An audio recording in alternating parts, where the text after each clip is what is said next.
Hi, today we'll be covering a particular topic entitled Technology and Society. It is basically a component under the module Perspectives in Technology, parked under the School of Foundation, Asia Pacific University of Technology and Innovation. The main question to be asked here is actually where are we now and where are we going?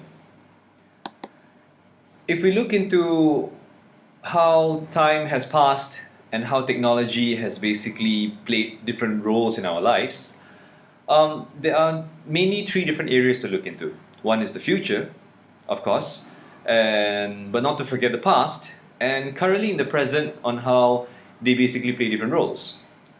In the past, people used to use basically technology on just to make day-to-day tasks easier, whatever that requires a processing capability. Of course, the most popular invention is the telephone. But on the other hand, there's also the present in terms of how technology is consistently changing individuals in many different ways. Looking at the whole growth of the world population and how history of technology has come along the way, it is quite significant to basically say that the future of technology is actually not just deciding how we are running our lives. Instead, they will basically take over and pretty much determine what the evolution of humanity will be about. Uh, a simple question to be pondered about, which is, I would just want you to ask yourself, how many social networking sites do you belong to?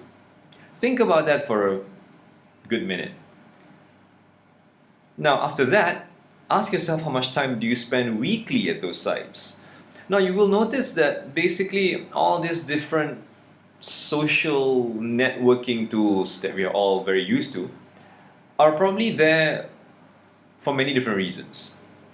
But most importantly, it depends on your own personal agenda on how things work. Looking through trends and taking them forward,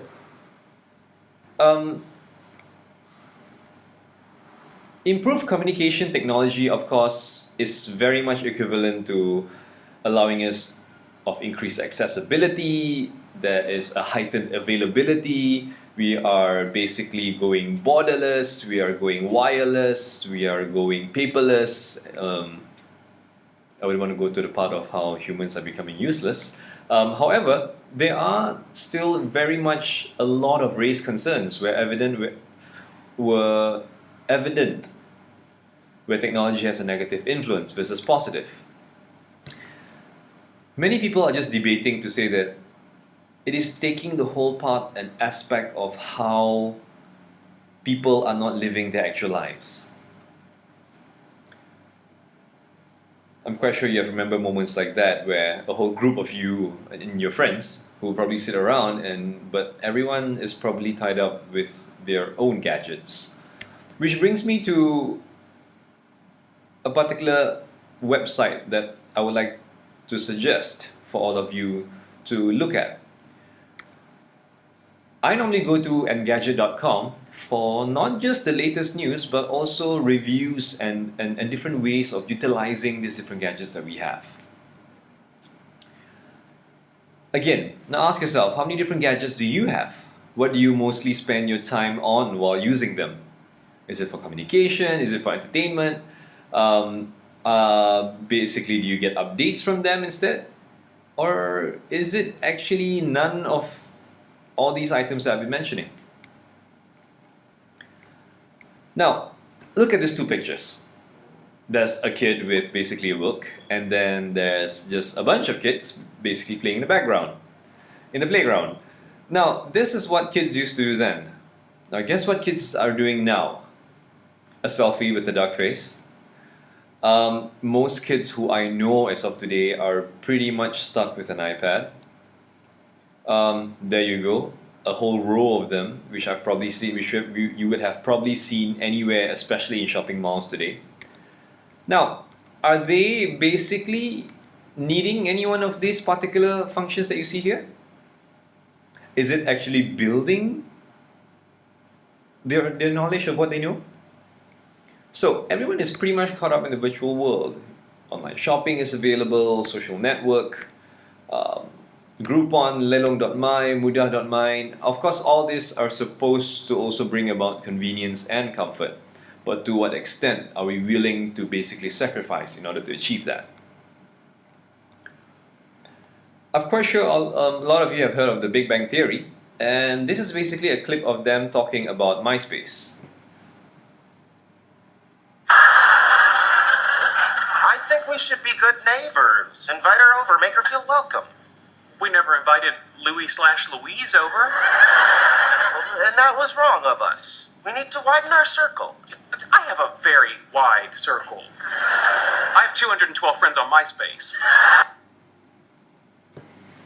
Now, how many of us can also sit back and basically claim the same thing, alright? Now ask yourself, are we building bridges? Are we actually breaking them by having this medium between us? A simple question, are all your Facebook friends really your friends, or are they just acquaintances that you happen to know a friend of a friend of a friend? Do you communicate more offline or online? I'm quite sure not many of us today can easily say that we do communicate offline more than online. Now, moving forward, there is basically the whole idea of trying our level best. There are many different organizations, many different institutions who are trying their level best to basically absorb the whole idea of allowing technology to basically support our life but not take over it. Now, Second Life is a concept that was being introduced, and it pretty much looks at how everyone has a life that they would like to live, which on the other hand still maintains the whole aspect of communication, maintains the whole aspect of the interaction of you and other people. The only difference is you are basically a character, you're an avatar on a different environment. Now, looking at this, I'll just like to take you and to just look at what Second Life can probably be about.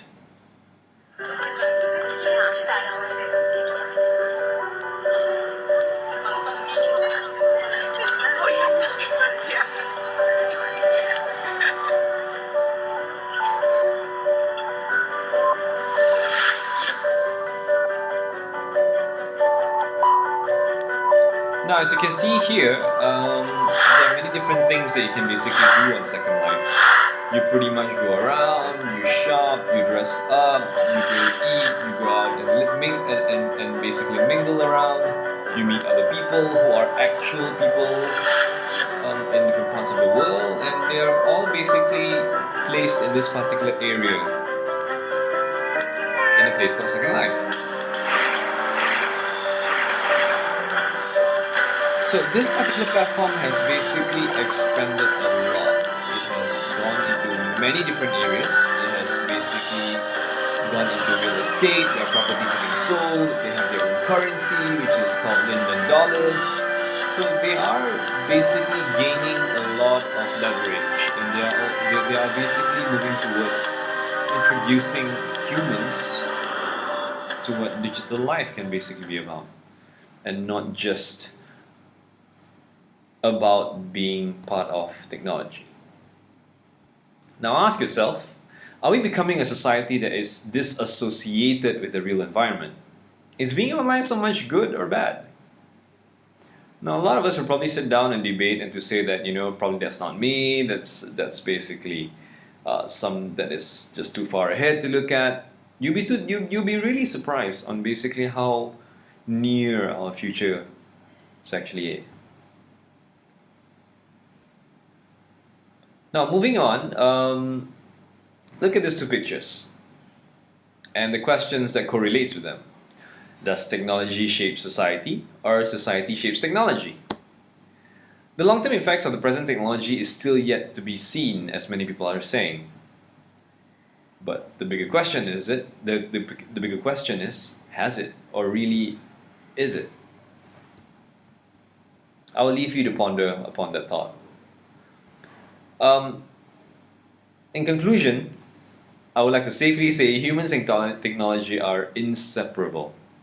we have come to a point where humans are just very much linked, and there are many different correlations that humans find with each other, and it is all basically due to the one platform that we have in common, which is technology, which is social media and many other things around you. So I'm Jerry Chong, signing off for Asia Pacific University of Technology and Innovation. Thank you.